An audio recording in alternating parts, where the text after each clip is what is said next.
ಎಲ್ಲ ಮಾಧ್ಯಮದವರು ನನ್ನನ್ನು ಪ್ರಶ್ನೆ ಮಾಡಲಿಕ್ಕೆ ಶುರು ಮಾಡಿದರು. ಒಂದು 2-3 ಪ್ರಶ್ನೆಗಳು 4 ಪ್ರಶ್ನೆಗಳು ಅವರಲ್ಲಿ ಭಾರಿ ಪ್ರಮುಖವಾಗಿತ್ತು. ಒಂದು, ಟಿಕೆಟ್ ತಪ್ಪಿದ್ದಕ್ಕೆ ಸದಾನಂದಗೌಡರಿಗೆ ನೋವಾಗಿದೆಯೇ, ದುಃಖ ಆಗಿದೆಯೇ, ಬೇಸರ ಆಗಿದೆಯೇ? ಈ ಪ್ರಶ್ನೆಗಳು ಪದೇ ಪದೇ ಎಲ್ಲರೂ ಕೇಳ್ತಾ ಇದ್ರು. ನಾನು ಇದನ್ನು ವಿಶ್ಲೇಷಣೆ ಮತ್ತೆ ಮಾಡ್ತೇನೆ. ಇನ್ ನಟ್ಶೆಲ್ ಇದಕ್ಕೆ ಉತ್ತರ ಹೌದು. ಎರಡನೇದಾಗಿ ನಿಮ್ಮ ಭಾರಿ ದೊಡ್ಡ ಪ್ರಶ್ನೆ ಇತ್ತು ಏನು ಅಂತ ಹೇಳಿದ್ರೆ, ಟಿಕೆಟ್ ಸಿಕ್ಕದಕ್ಕೆ ನಿಮಗೆ ಕಾಂಗ್ರೆಸ್ ಇಂದ ಆಹ್ವಾನ ಬಂದಿದೆಯೇ? ಅದಕ್ಕೆ ನನ್ನ ಉತ್ತರ ಹೌದು, ಆಹ್ವಾನ ಬಂದಿದೆ. ಮೂರನೇದಾಗಿ ಅದರ ಸಬ್ಸಿಡಿಯರಿ ಕ್ವಶನ್, ನೀವು ಕಾಂಗ್ರೆಸ್ ಸೇರ್ತೀರಾ? ಅದಕ್ಕೆ ನನ್ನ ಉತ್ತರ ಇಲ್ಲ. ಇನ್ನೊಂದು ಮೂರನೇ ಪ್ರಶ್ನೆ ನಿಮ್ಮಲ್ಲಿ ಬಂದಿರುವಂತದ್ದು, ನಿಮ್ಮ ಮುಂದಿನ ನಡೆ ಏನು, ರಾಜಕೀಯ ನಡೆ ಏನು? ಇದರ ಬಗ್ಗೆ ನನ್ನ ಉತ್ತರ, ಕರ್ನಾಟಕದ ಬಿಜೆಪಿ ಶುದ್ಧೀಕರಣದ ಕಡೆಗೆ ನನ್ನ ಮುಂದುವರಿದ ನಡಿಗೆ. ನಾಲ್ಕನೇ ಪ್ರಶ್ನೆ ನಿಮ್ಮಲ್ಲಿ ಉದ್ಭವ ಆಗಿರುವಂತದ್ದು, ನಿನ್ನೆ ಮೊನ್ನೆ ನನಗೆ ಬಂದಿರುವಂತದ್ದು,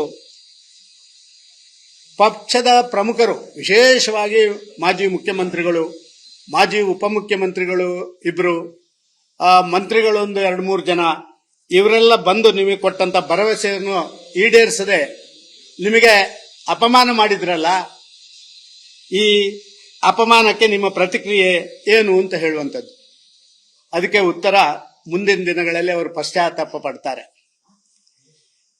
5ನೇ ಪ್ರಶ್ನೆ ನಿಮ್ಮಲ್ಲಿ ಭಾರಿ ದೊಡ್ಡ ರೀತಿಯಲ್ಲಿ ಬಂದಿರುವಂತದ್ದೇನು ಅಂತ ಹೇಳಿದ್ರೆ, ಬೇರೆ ಬೇರೆ ಸಂಘಟನೆಯವರು ನಿಮ್ಮನ್ನು ಕರೆಸಿ ಮಾತಾಡಿದ್ದಾರೆ.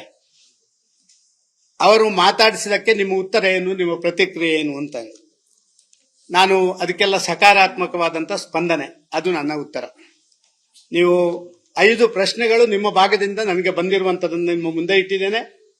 ಪ್ರಾರಂಭದಕ್ಕೆ ಹೌದು, ಎರಡನೇದಕ್ಕೆ ಇಲ್ಲ, ಮೂರನೇದಕ್ಕೆ ಶುದ್ಧೀಕರಣದ ಕಡೆಗೆ ನನ್ನ ಮುಂದುವರೆದ ನಡಿಗೆ, 4ನೇದು ಅವರು ಪಶ್ಚಾತ್ತಾಪ ಪಡ್ತಾರೆ, ದಯವಿಟ್ಟು ಮಾತಾಡಬೇಡಿ, 5ನೇದಕ್ಕೆ ಒಂದು ಸಕಾರಾತ್ಮಕ ಸ್ಪಂದನೆ. ಇದು 5 ನನ್ನ ಉತ್ತರಗಳು. ಎಲ್ಲ ಮಾಧ್ಯಮದವರು ನನ್ನನ್ನು ಪ್ರಶ್ನೆ ಮಾಡಲಿಕ್ಕೆ ಶುರು ಮಾಡಿದರು.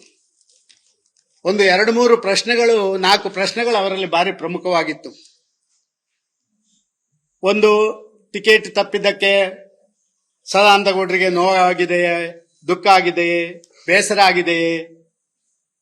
ಈ ಪ್ರಶ್ನೆಗಳು ಪದೇ ಪದೇ ಎಲ್ಲರೂ ಕೇಳ್ತಾ ಇದ್ರು. ನಾನು ಇದನ್ನು ವಿಶ್ಲೇಷಣೆ ಮತ್ತೆ ಮಾಡ್ತೇನೆ. ಇನ್ ನಟ್ಶೆಲ್ ಇದಕ್ಕೆ ಉತ್ತರ ಹೌದು. ಎರಡನೇದಾಗಿ ನಿಮ್ಮ ಭಾರಿ ದೊಡ್ಡ ಪ್ರಶ್ನೆ ಇತ್ತು ಏನು ಅಂತ ಹೇಳಿದ್ರೆ, ಟಿಕೆಟ್ ಸಿಕ್ಕದಕ್ಕೆ ನಿಮಗೆ ಕಾಂಗ್ರೆಸ್ ಇಂದ ಆಹ್ವಾನ ಬಂದಿದೆಯೇ? ಅದಕ್ಕೆ ನನ್ನ ಉತ್ತರ ಹೌದು, ಆಹ್ವಾನ ಬಂದಿದೆ. ಮೂರನೇದಾಗಿ ಅದರ ಸಬ್ಸಿಡಿಯರಿ ಕ್ವಶನ್, ನೀವು ಕಾಂಗ್ರೆಸ್ ಸೇರ್ತೀರಾ? ಅದಕ್ಕೆ ನನ್ನ ಉತ್ತರ ಇಲ್ಲ.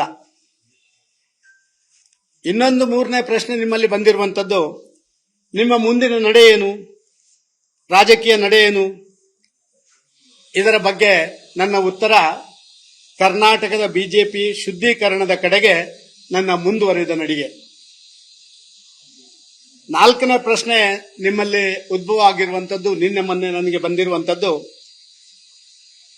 ಪಕ್ಷದ ಪ್ರಮುಖರು, ವಿಶೇಷವಾಗಿ ಮಾಜಿ ಮುಖ್ಯಮಂತ್ರಿಗಳು, ಮಾಜಿ ಉಪಮುಖ್ಯಮಂತ್ರಿಗಳು ಇಬ್ರು, ಮಂತ್ರಿಗಳು ಒಂದು 2-3 ಜನ, ಇವರೆಲ್ಲ ಬಂದು ನಿಮಗೆ ಕೊಟ್ಟಂತ ಭರವಸೆಯನ್ನು ಈಡೇರಿಸದೆ ನಿಮಗೆ ಅಪಮಾನ ಮಾಡಿದ್ರಲ್ಲ, ಈ ಅಪಮಾನಕ್ಕೆ ನಿಮ್ಮ ಪ್ರತಿಕ್ರಿಯೆ ಏನು ಅಂತ ಹೇಳುವಂಥದ್ದು.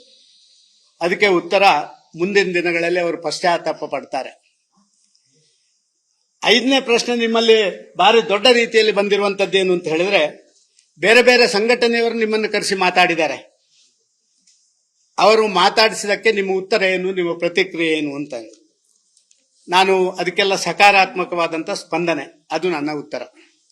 ನೀವು 5 ಪ್ರಶ್ನೆಗಳು ನಿಮ್ಮ ಭಾಗದಿಂದ ನನಗೆ ಬಂದಿರುವಂತದನ್ನು ನಿಮ್ಮ ಮುಂದೆ ಇಟ್ಟಿದ್ದೇನೆ.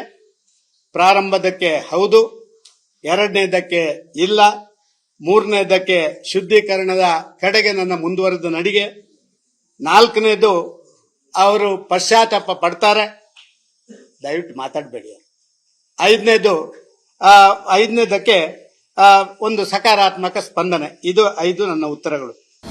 ಅನುಕ್ಷಣದ ಸುದ್ದಿಗಳಿಗಾಗಿ ವಿಸ್ತಾರ ನ್ಯೂಸ್ ಯೂಟ್ಯೂಬ್ ಚಾನೆಲ್ ಸಬ್ಸ್ಕ್ರೈಬ್ ಮಾಡಿ. ಹೊಸ ಸುದ್ದಿಗಳ ನೋಟಿಫಿಕೇಶನ್ಗಾಗಿ ಬೆಲ್ ಐಕಾನ್ ಕ್ಲಿಕ್ ಮಾಡಿ. ಲೇಟೆಸ್ಟ್ ಅಪ್ಡೇಟ್ಸ್ಗಾಗಿ www.vistaranews.com ವೆಬ್ಸೈಟ್ಗೆ ವಿಸಿಟ್ ಮಾಡಿ. ಅಂಗೈಯಲ್ಲೇ ಜಗತ್ತಿನ ಸುದ್ದಿ ತಿಳಿಯಲು ವಿಸ್ತಾರ ನ್ಯೂಸ್ ಕನ್ನಡ ಆಪ್ ಡೌನ್ಲೋಡ್ ಮಾಡಿ.